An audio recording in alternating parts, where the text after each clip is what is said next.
সে এমনভাবে কথা বলে মনে হয় সে সব কিছুই জানে। সে এমনভাবে কথা বলে জেনে সে পাগল। সে এমনভাবে কথা বলে মনে হয় সে একজন ডক্টর। তাহলে যেন অথবা মত, আমরা যে কথাগুলো আমরা প্রত্যেক দিন ব্যবহার করে থাকি, এগুলো কিন্তু আমরা ইংরেজিতে ছোট্ট একটি ফ্রেজ দিয়ে কিন্তু আমরা খুব সহজেই ব্যবহার করতে পারি। আর এই ফ্রেজটা হচ্ছে অ্যাজ ইফ অথবা অ্যাজ ইফ, যার অর্থ হচ্ছে যেন অথবা মতো। তবে ছোট্ট একটি স্ট্রাকচার মনে রাখতে হবে। অ্যাজ ইফ অথবা অ্যাজ এর প্রথম অংশ যদি প্রেজেন্ট হয় তাহলে পরবর্তী হয়ে যাবে ফার্স্ট টেন্সে, আর প্রথম অংশ যদি ফার্স্ট ইনডিফিনিট টেন্স হয় পরবর্তী অংশ হয়ে যাবে ফার্স্ট পারফেক্ট।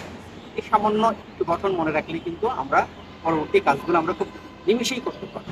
এখন কয়েকটি এক্সাম্পলের মাধ্যমে আমরা এই বিষয়গুলো একদম ক্লিয়ার করে নেই। যেমন সে এমনভাবে কথা বলে যেন সে পাগল। সে এমনভাবে কথা বলে যেন সে পাগল। ইংরেজি হচ্ছে he talks as if he were mad. He talks as if he were mad. সে এমনভাবে কথা বলে মনে হয় সে একজন ডক্টর।